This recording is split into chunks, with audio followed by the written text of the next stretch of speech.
Fighting for Women's Right to Vote by Sydney Mabin. Growing up as a female, there have been countless times where I've been told I could not do something because I was a girl. In fact, men are no better than women. Susan B. Anthony joined the women's right movement in 1852 after attending a temperance rally where women were not allowed to speak. I chose Susan B. Anthony because she represents everything a woman should be. After reading detailed information about Anthony, I have noticed some similarities between her and I. Susan's leadership skills, persistence to give women a voice in the U.S., and her strength led her to influence Congress into passing the 19th Amendment in 1920. The amazing leadership skills are what made women from all over back her on whatever issue Susan was protesting.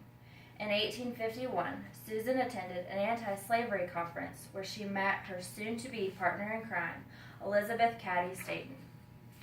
Anthony and Stanton established the Women's New York Temperance Society in 1852. It was not long when the two began fighting for women's rights as well. The two women formed the New York Women's Rights Committee, where they started petitions for women to have the right to own property and to vote. In 1856, Anthony mostly began working as an agent for the American Anti-Slavery Society. Race, gender, and ethnicity were never a matter to Susan B. Anthony. She fought every unrightful law. When the Civil War was over, that is when Anthony really began pushing for equality of women. Regardless of the many times Susan B. Anthony failed during her time of protest, she continued to persistent in what she believed in.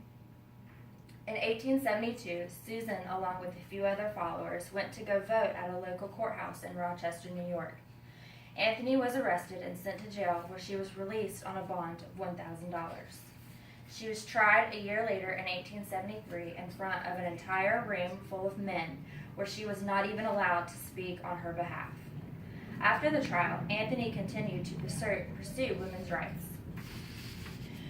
In 1890, Anthony and Stanton's National Women's Suffrage Association merged with rival American Women's Suffrage Association to form the National American Women's Suffrage Association. Anthony continued to travel extensively, where she spoke about 75 to 100 speeches per year and working on many state campaigns. The 19th Amendment was originally presented as the Anthony Amendment. In 1878, Anthony and Stanton arranged for Congress to be presented with an amendment giving women the right to vote.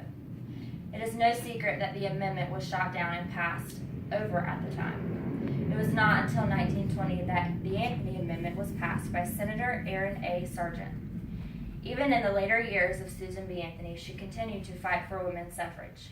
In 1905, she met with President Theodore Roosevelt in Washington, D.C. to lobby for the 19th Amendment. The following year, Susan died at the age of 86 in her home located in Rochester, New York. Looking back at the life of Susan B. Anthony, I believe it is safe to say she was full of leadership, persistence, and strength. Many people do not take failure lightly, and the majority of them give up after one failed attempt. I think we all should take a page out of the life of Susan B. Anthony, whether it was fighting for something you believe in or giving up on your goal. Granted, the 19th Amendment was not established until 14 years after her death. However, we have heard a thing for that. So the next time you think about skipping the polls because the lines are too long, think about the people that came before us so we are even able to vote.